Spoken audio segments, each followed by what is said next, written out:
Tugasku menemanimu.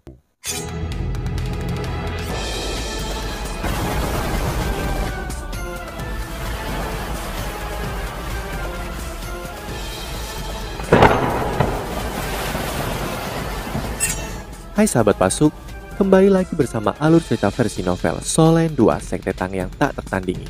Jangan lupa like, subscribe, dan nyalakan tanda lonceng. Mari kita lanjutkan. Mata Dipa Tirma Putih bersinar. Apakah kamu mengatakan?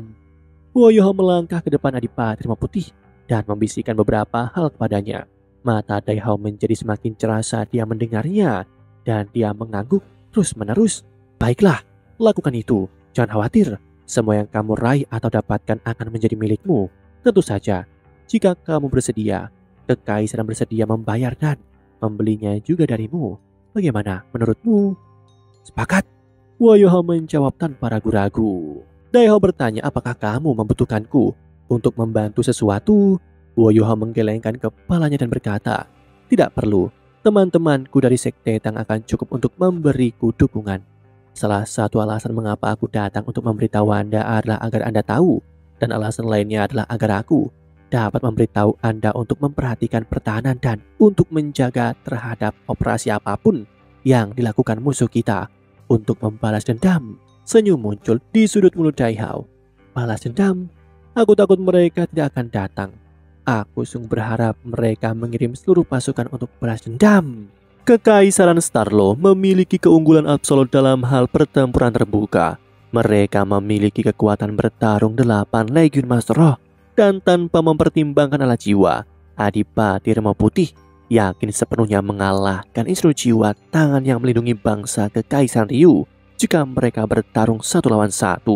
Woyuhao segera mengumpulkan teman-temannya begitu dia keluar dari tenda komandan dan memberitahu mereka tentang rencananya.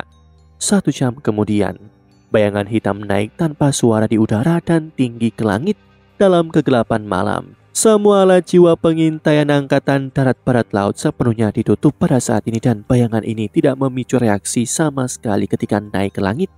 Bayangan demi bayangan naik ke langit segera sesudahnya, dan mereka mengikuti sosok pertama itu. Woyoho terbang di ketinggian sekitar 1000 meter. Alat jiwa tipe terbangnya diaktifkan dan dia menggunakan imitasi pada saat yang sama. Woyuhao melepaskan kekuatan spiritualnya dan merentangkannya jauh ke kejauhan. Mata Woyuhao dengan cepat mengungkapkan keterkejutan. Sial, berapa banyak alat jiwa pengintai yang ada?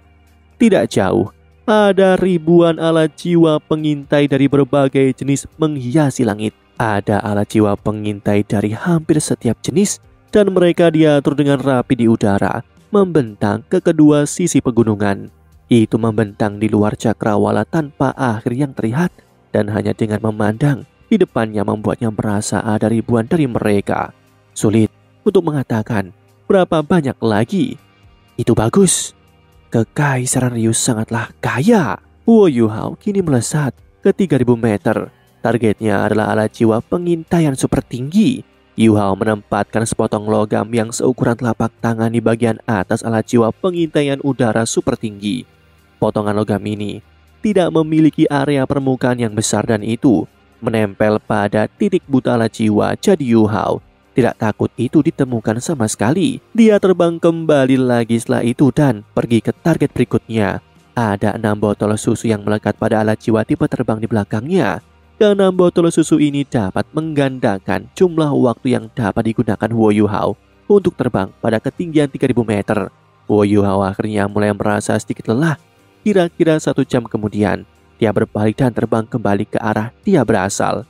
Woyuhao jatuh kembali ke tanah hanya setelah dia terbang keluar dari jangkauan deteksi alat jiwa pengintai Kekaisaran Ryu. Bagaimana? Susansi telah lama menunggu di sini.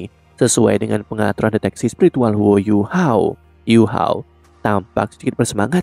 Dia tertawa kecil dan berkata, sudah selesai kakak ketiga. Tunggu dan lihat. Kali ini Kekaisaran Ryu pasti akan merasakan rasa sakit sampai ke tulang mereka. Susansi tertawa dan berkata, aku suka itu. Jangan khawatir. Semua orang dalam posisi. Pergi dan istirahatlah. Ya, Huo Yuhao mengambil 2 botol susu dan menyilangkan kakinya saat dia duduk. Dia menyerap kekuatan jiwa dalam botol susu. Sosok Wang Dong'er tiba-tiba muncul dalam benaknya. Dalam sekejap itu, alangkah fantastisnya jika Dong'er ada di sini. Dengan adanya Dong'er, kita bisa menggunakan kekuatan Hao Dong bersama-sama dan itu akan membantuku pulih lebih cepat daripada menggunakan botol susu ini. Hati Yu Hao mulai berdenyut sakit ketika dia memikirkan Wang Dong'er dan kegembiraannya dari sebelumnya turun sedikit. Huo Yuhao membuka matanya setelahnya dan 2 garis petir yang dingin tampak melintas di langit. Setelah beberapa saat, Huo Yuhao membuka matanya dan 2 garis petir yang dingin tampak melintas di langit. Huo Yuhao mengaku pada Susan Si yang melindunginya di sampingnya dan berkata, "Baiklah, ini cukup bagus. Aku pergi, kakak ketiga." "Baik, aku akan mendukungmu. Ayo pergi." Susan Si terkekeh dan dia melonjak ke udara bersama Huo Yuhao pada saat yang sama, namun Huo Yuhao terbang menuju ke Kaisaran Ryu sementara Susan Si langsung naik ke langit. Huo Yuhao kembali ke udara dan ia terbang setinggi sekitar 1000 meter. Dia kembali ke tepi alat jiwa pengintai udara ke Kaisaran Ryu sebelum dia berhenti dan mengambil alat jiwa yang tampak aneh dari sakunya. Struktur kotak logam ini tampak agak kasar, tetapi orang bisa mengetahui dengan lebih cermat bahwa kekasaran sebenarnya disebabkan oleh pola-pola halus yang tak terhitung jumlahnya yang dikumpulkan bersama-sama. Ada banyak pola iblis terukir di dalam kotak ini. "Kerusuhan, aku harap mainanmu bekerja." Huo Yuhao bergumam pada dirinya sendiri dengan geli. Cahaya tiba-tiba menjadi lebih kuat dan menerangi area di atas alat jiwa pengintai super tinggi ini. Suara garing bisa terdengar dan gelombang demi gelombang listrik dilepaskan dari potongan logam itu yang dengan cepat melonjak di dalam alat jiwa pengintaian super tinggi. Alat jiwa pengintai super tinggi awalnya beroperasi secara stabil, tetapi tiba-tiba mulai bergetar hebat ketika cahaya di atasnya menjadi lebih intens. Situasi yang sama terjadi pada setiap alat jiwa pengintai super tinggi dalam jarak ratusan kilometer. Sepertinya itu semua tidak berfungsi. Di dalam kamp militer Kekaisaran Ryu di Pegunungan Mingdo. "Apa? Alat jiwa pengintai super tinggi tidak berfungsi? Kita kehilangan kontak? Kehilangan komunikasi?" Tempat ini bisa disebut sebagai markas intelijen Kekaisaran Ryu di Pegunungan Mingdo dan seorang instruksi jiwa kelas 9 bertanggung jawab atasnya.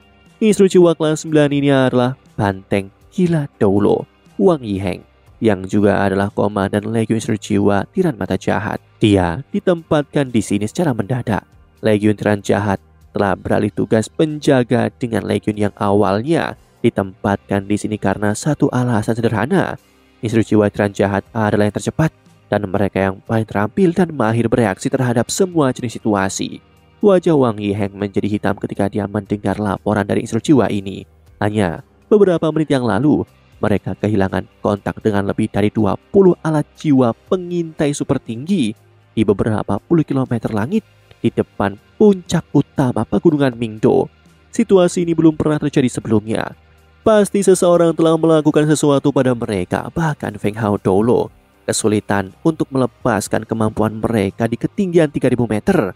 Mungkin ada alasan untuk percaya bahwa seseorang telah melumpuhkan satu alat jiwa pengintaian super tinggi tanpa ditemukan, tetapi melumpuhkan 20 hal itu sekaligus, ini sulit dipercaya. Mungkinkah puluhan Feng Hao Dolo yang mahir menyembunyikan diri telah membuat langkah pada saat yang bersamaan? Bagaimana itu mungkin? Bahkan seluruh benua tidak memiliki banyak Feng Hao Dolo yang pandai menyembunyikan jejak mereka. Apakah Legiun Patroli telah diaktifkan? Mereka telah dikerahkan, Tuan. Aku khawatir mereka tidak akan memiliki tenaga kerja yang cukup. Teruskan perintahku. Gunakan bagian belati Legiun Tiran Mata Jahat dan mereka harus melakukan apa saja untuk menangkap musuh. Jika mereka bertemu dengan siapapun, jika mereka menemukan alat jiwa pengintai super tinggi kita, mereka harus merebutnya kembali. Jika kita benar-benar tidak bisa mengambilnya kembali, kita tidak bisa membiarkan mereka berakhir di tangan Kekaisaran Starlo, bahkan jika itu rusak. Ya, perintahnya dengan cepat keluar dari markas intelijen. Wang Yiheng mondar-mandir di dalam guanya dan ekspresinya sehitam mungkin. Punggungnya basah oleh keringat setelah mondar-mandir beberapa putaran. Alat jiwa pengintai super tinggi Kekaisaran Ryu belum matang, tapi itu masih mewakili standar tertinggi alat jiwa pengintai Kekaisaran Ryu. Jika Kekaisaran Starlo berhasil mendapatkan dan menguraikan hal-hal itu, maka dia akan melakukan dosa yang tak termaafkan. Tidak, aku harus pergi. Wang Yiheng terus merenung, tetapi dia tidak cukup yakin dan segera bergegas keluar dari guanya. Dia mengaktifkan alat jiwa tipe terbang kelas 9 dan naik ke langit seperti seberkas cahaya. Dia mengaktifkan alat jiwa komunikasinya pada saat yang sama sehingga dia bisa menerima informasi dari intelijen mereka secara langsung. Tidak heran kalau Wang Yiheng tidak tahu apa yang sedang terjadi. Kekaisaran Ryu telah sangat baik dalam menguji kemampuan pengintaian Starlo selama periode waktu ini, dan Starlo telah ditekan ke titik di mana mereka tidak bisa menolak sama sekali. Alat jiwa pengintaian super tinggi lebih dari 3000 meter di langit. Mereka berdiameter sekitar 2 meter dan tampak cukup besar, tapi ukuran itu nyaris tidak ada dalam cakrawala langit yang tak terbatas. Dan itu bahkan tidak sebesar partikel debu jika dilihat dari jauh.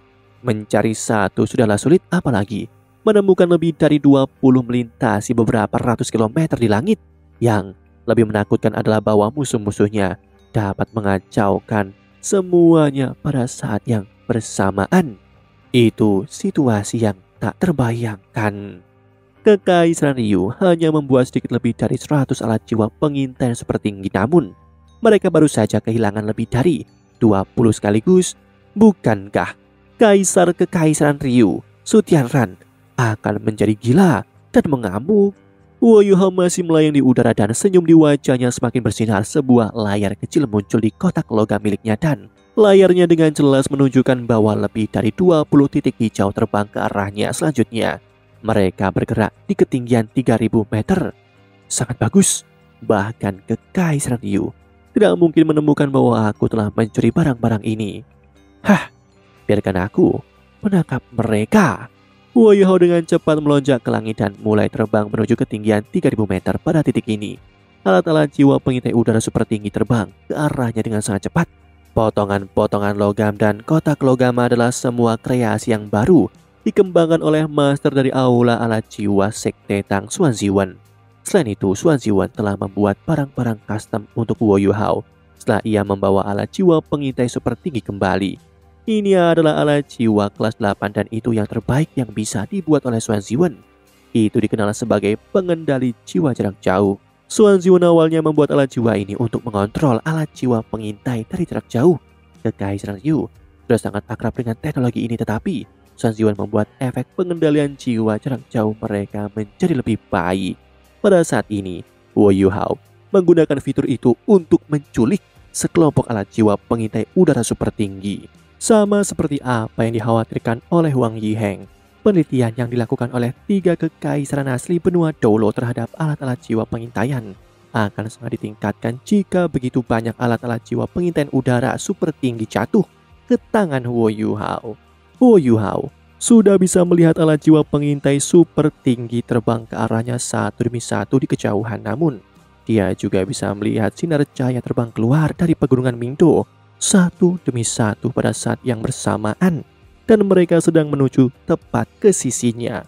Woyuha sudah meramalkan ini sejak lama. Kekaisaran Ryu baru saja kehilangan kontak dengan begitu banyak alat jiwa pengintaian udara super tinggi pada saat yang sama. Akan benar-benar aneh jika mereka tidak bereaksi. Aku harap Feng Hao Dolo atau instruksi jiwa kelas 9 tidak muncul lebih dulu dari pihak musuh. Woyuha melirik kotak logam di tangannya dan dia memicingkan matanya sedikit saat dia mengaktifkan deteksi spiritual ke tingkat tertinggi. Ada mekanisme penghancuran diri yang dipasang di pengendali jiwa jarak jauh, jadi dia masih bisa menghancurkan alat jiwa pengintaian udara super tinggi jika dia tidak bisa mengambilnya. Namun, itu adalah pilihan terakhir. Alat jiwa pengintaian udara ketinggian super tinggi pertama dengan cepat terbang ke Woyuha. Dia dengan cepat naik dan cahaya pada cincin safir cahaya bintangnya menyala sebelum menelan semuanya. Pertama telah didapatkan karena setiap alat jiwa pengintai super tinggi bervariasi dalam jarak satu sama lain. Kedua, yang ketiga, Tidak butuh waktu lama sebelum Huo Yuhao mengantongi 6 alat jiwa pengintaian super tinggi di cincin penyimpanan safir cahaya bintangnya. Sepertinya aku akan kembali dengan imbalan dan keuntungan yang tak terhitung.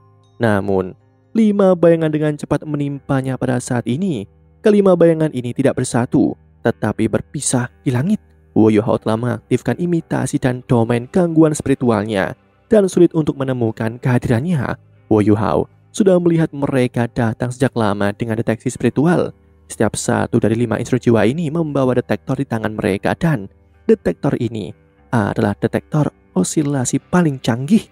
Meskipun mereka tidak tahu lokasi khusus Huo Yuhao, mereka bisa menutupi area efek yang luas jika mereka merentangkan detektor mereka ke segala arah. Mereka akan menemukan Huo Yuhao selama mereka mengetahui lokasi kasarnya. Orang-orang ini sedang mendekati posisi Huo Yuhao. Demikianlah kisah untuk kali ini. Sahabat Pasuk, jangan sedih, jangan bimbang, apalagi galau, karena aku kan selalu menemanimu.